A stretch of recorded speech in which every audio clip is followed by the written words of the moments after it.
Hello guys! What's up? Another day, another 24 hours na naman na binigay sa atin.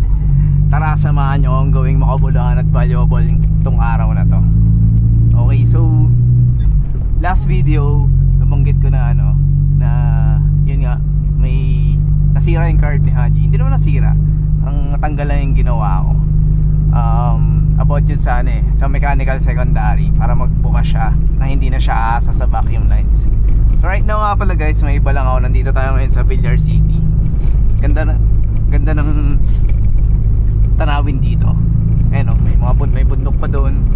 As yun, ito yung parang siguro magiging BGC na Cavite guys. So yun nga, balik nga tayo doon sa usapang carb.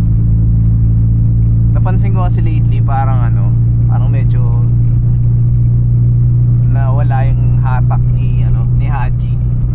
So pag-isipan ko, tingnan yung yung nagpapako ng hood, tapos tingnan yung card, tapos yun nga naputol yung ginawa kong cable tie na para maging siya, mag mechanical na yung niya, yung pagbukas ng secondary, hindi na siya asa sa vacuum. So una ginawa ko muna, habang nakatanggal yung card, habang hindi nakatanggal yung card, susubukan ko siyang ikabit, i-face, kasi kinabit ko rin naman yung cable na yun ng hindi tinatanggal yung card. So hanggang sa may nasobrahan ako ng pagpihit, or sa may ginagalaw ako doon, ayun, may natanggal na part na parte nung sa card, yun sa vacuum nung sa secondary. So no choice ako, kailangan ko magpaklas ng carb. Actually, ang talagang nagkakalikot ng carb ni Haji ever since si Josh. Shoutout sa'yo Josh. Kaso nasa Dubai na siya, nasa Saudi siya ngayon. So siya na rin yung tuner ko. So wala, no choice tayo. Kailangan nating kalkalin mag-isa yung carb. So yun, tinanggal ko yung carb. Lagi ko rin naman pinapanood si Josh pag ginagawa niya yung card ni Haji. Kaya ayun, may idea naman na kahit pa paano. So binaklas ko yung card, and ayun, hindi na una, ang dami kong ginawang way para magawa ko ulit yung mechanical na secondary or semi-mule na tinatawag nila. Try ko ulit yung method ko dati, kaso parang sabi ko parang mas may efficient pala na method kapag nakatanggal yung carb. So try ko ulit cable tie, pero ibang method. Kaso nga lang medyo sumasabit siya. So tinesting ko muna, sabi ko sige try, ba okay lang naman kahit medyo may konting sabit.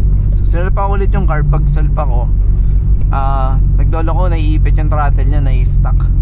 So after ko ma-testing, nag-i-stock. So ginawa ko, binaklas ko ulit yung carb. Actually medyo hapon na ako nagsimula, hindi ko na naisipan na i-video, sayang. Then ayun nga, binaklas ko ulit.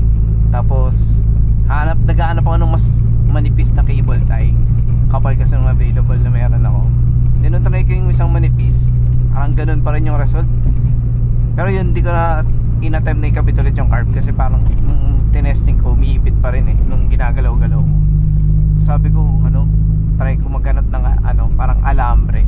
Yun, nakahanap ko ng alambre. Then ayun, sinulpa ko siya. So far okay naman. Ito na siya ngayon. Mas naging okay siya. Mas maganda yung pagkakagawa ko ng semi-mule ngayon. Mas nag-open agad yung secondary na na flap doon sa carb. Mas okay siya, and mas pumini yung takbo ng makina ngayon ni Haji, which is nakakatawa. And guys, habang nagkwento ako, hindi ko lang kung napapansin nyo yung paligid. Ganda ganda dito sa Villar City.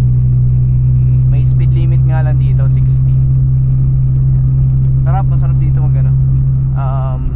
siguro eventually pag medyo marami na rin magja-jogging dito. Sa ngayon wala pa ako nakikita nagja-jogging. Ay pala, every Sunday yata sarado yung unang part na nadaanan natin. So open for cycling, biking, and jogging. Ganun. Cycling na o biking pa. O yun. And guys, mga ka-orb, yun na lang tatawag ko sa inyo, mga orb army. What's up sa inyo, mga orb army? Yun na lang tatawag ko. Hello mga orb. Yun na lang tatawag ko sa inyo. Weather, kamusta? Ayan, medyo makulimlim. Hindi ko pa nga pala nakwento kung bakit kung bakit tayo nasa labas ngayon. So, kukunin natin yung microwave dito. Pinagawa natin sa Samsung Service Center dito sa may Paliparan. Nasira kasi. Pero yun, medyo masakit rin. Instant 2.5 rin yun. Almost 3K rin kasi ano eh, may binayaran pa ako na una na 350. Tapos yung babayaran ko ngayon 2,542. So mga 3K din. Iisip ko nga kung ano, bibili na lang ba ulit ako ng bagong microwave.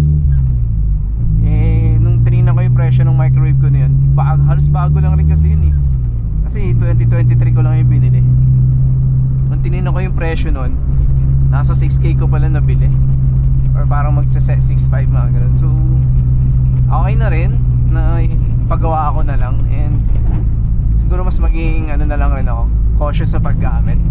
Kasi sablay luto kasi ako ng popcorn eh, na nasobrahan sa luto. Ang tagal kong naset na yung microwave. So parang naano yung magnetron niya, nasira. Ayun. Pero yun, charge to experience na lang. Ay, ganun talaga, di ba? Yan na guys, malapit na mga guys, tuloy. Yan na mga orb. Orb na natatago sa inyo. Malapit na tayo sa dulo, tapos kakaliwa. Then, doon na tayo sa Samsung. Ito na nga mga ka-orb, nakuha na natin yung microwave. Hindi ko na nirecord yung nandun ako sa loob ng Samsung Service Center. So ngayon pabalik na tayo. Pupunta tayo ngayon sa SM Molino. Medyo nagugutom na kami guys. Share lang namin. Mga ka-orb pala, sorry. Mga ka-orb, nagugutom na kami. Kakain kami sa SM Molino. Let's go! So ngayon, actually ang lapit lang nung nung Samsung Service Center dito sa may Villar City. So ngayon kakanan na ulit tayo sa Villar City, mga ka-orb army ko dyan. Orb army! Ah! Ito na, Villar City. Let's go! This is where your taxes goes.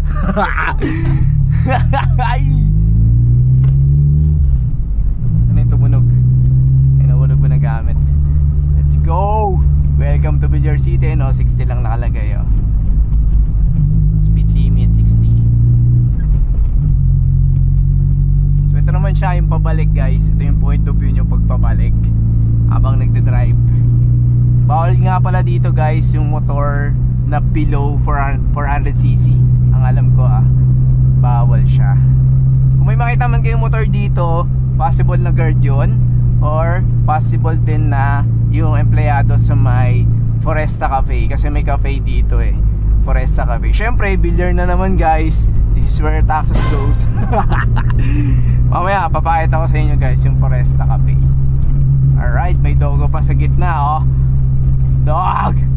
Ah! Dog!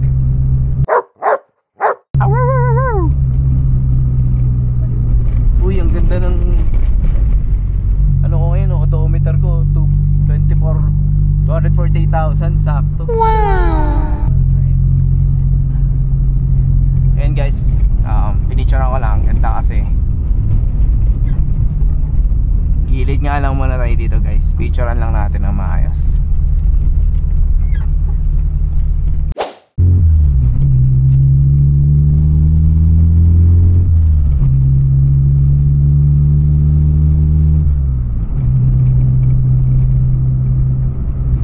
Weather is not weathering pa rin today.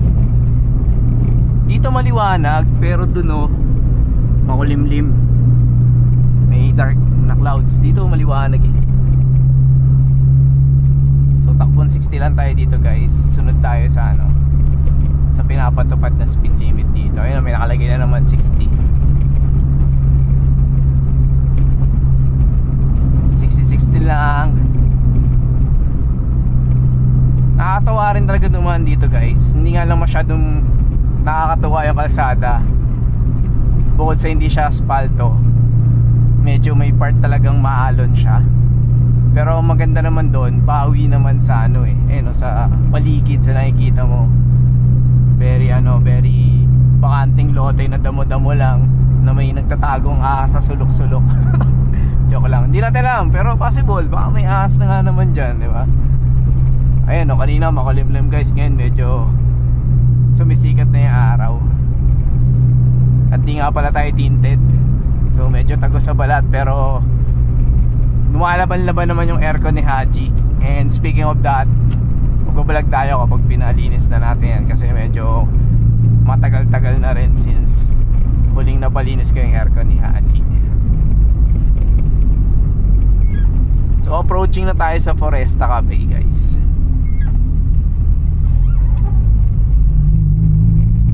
Ayan na nga po ang Foresta Cafe. Sa kaliwa. Ayan kita nyo yan. Di na ako magtatanong kung kita nyo. Alam kong kita nyo yan. Makaka-orb ko, alam kong kita nyo yan. Foresta Cafe. Hindi pa ako nakakapunta dyan, pero mukhang maganda yung ambience dyan. So tingnan natin pag nagpunta tayo dyan. Try natin review yung kape, pagkain, saka yung ambience. Pero for sure yung ambience, naniniwala akong maganda. Then ito guys, dito pag kumaliwa tayo, which is kakaliwa tayo dito, Daang Hari yan. Pag diniretso natin yan dyan, labas natin Daang Reyna. Tapos pag dinire-diretso mo pa doon, pa San Pedro na. Kakaliwa tayo dito sa Daang Hari guys. So kung anong dinaanan natin kanina, yung rin dadaanan natin ngayon, ano nga lang to, sabihin natin Manila bound, yung at sa kanina southbound, dito northbound. Ayan may nakalagay 60 na naman tingnan mo yung takbo natin, 40 lang guys. Pakita ko sa inyo na sumusunod ako guys. Orb pala mga ka-orb. Sensya na, adjust pa parang huwag kayo magtambo dyan mga ka-orb army ko. Ayan, ang ganda ng mga halaman sa gilid-gilid very nice mga halaman. Actually guys, yung puno na yan, alam ko nakikita nyo, hindi ko natatanungin. Nakita nyo yung puno na yan, may time na nilalagyan ng ilaw yan. Alam ko pag December yata pag malapit na mag-December, nilalagyan ng ilaw yan. Ang ganda niyan pag gabi guys. Tingnan nyo, ginawan pa nila ng hagdan. Ganda niyan pag gabi. At yan naghahati ang liwanag at dilim. Madilim dito sa kaliwa, liwanag sa kanan. 60, okay, takbo check. Below 60 tayo, mabait tayo tayo, law abiding citizen tayo joke lang. Mabait tayo guys, hindi tayo hindi tayo, isa nga tayong law abiding citizen guys. So medyo malapit-lapit na rin tayo sa dulo. 60-60 lang takbo natin, mga puno-puno. Ganda guys imagine niyo, siguro sabihin natin 5 or 10 years or 15 years from now, mga building na yan guys. Tapos babalikan nyo tong vlog ko, tingnan, oh shit, ito yung Villar City, blinag ng ka-orb natin 1342. Sheesh man, mga ka-orb. Kaya dahil dyan orb, para mga ka-orb, mag-subscribe na kayo, like nyo yung video, mag-comment kayo, click nyo rin yung notification bell para kapag nag-upload ako, manonotify kayo, di ba? Patamihin pa natin yung mga Orb Army, di ba? Shoutout nga pala dyan sa mga ka-orb ko, Orb Neil, kay Orb Mark Jess, kay Orb Aldwin. Yan, shoutout sa inyo. Sa mga iba pa nagko-comment, di ko lang matandaan yung pangalan, pero shoutout sa inyo mga ka-Orb Army. Alright, yan, medyo marami na tayo sa dulo. Yan, yung natatawag nyo na building na yan, Brittany Hotel yan. Syempre pag may-ari pa rin ni Villar, this is where your taxes goes. Alright, aray ko po, yan po na mapunta yung taxes natin guys. Villar pa more. Ay, ine ko po. Sobrang chill na takbo lang, sabay ng maalon na kalsada. Diyan sa kanan guys, madalas na lang ginagawang event. Diyan nag-held ng mga event. Sa alam ko last, hindi matandaan ko anong month, dito ginanap yung Toyota Cup Vios. Hindi yata available sa nun sa Clark, kaya dito sila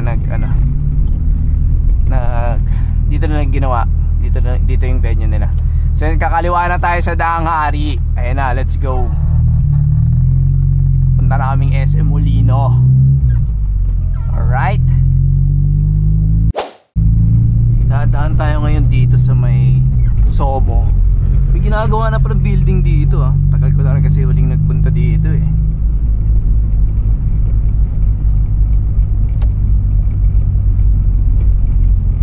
Anong building kaya yan guys? Sa mga nakakaalam, comment down below kung anong ginagawa ko. Ano to? Ano ba to? Commercial building? Or another ano naman? Corporate building? Ah, hospital. Southwest Hospital and Medical Center. Oh, ay nakalagay oh. Sa kanan guys, makita nyo Somo Market. So sa mga hindi taga Cavite dyan, so ang ibig sabihin po ng Somo is South Molino. Meron pa yan Nomo, ibig sabihin naman North Molino. Aray ko, bako, hindi na ako nakaiwas. Yun nga, Nomo, North Molino guys. Yan, every weekend bukas to, Friday to Sunday. Sa mga sa malalayong lugar or may gusto kayong dayuin sa Cavite, pwede nyo puntahan yan. Or yung mga nasa Cavite na malayo dito, yan, pag nagpunta kayo dito sa Molino, yan, pwede nyo puntahan yan. Somo. Ito, nagawa na yung tulay dito dati. Nipis lang na itong tulay na to eh. Buti nagawa na nila. Ang dilim to no. It's raining men. It's raining men. Hallelujah.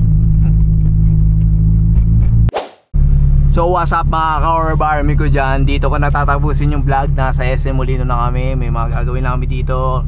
Kain, basta may mga errands lang. So umabot pa rin kayo hanggang sa part na to. Salamat sa panonood guys.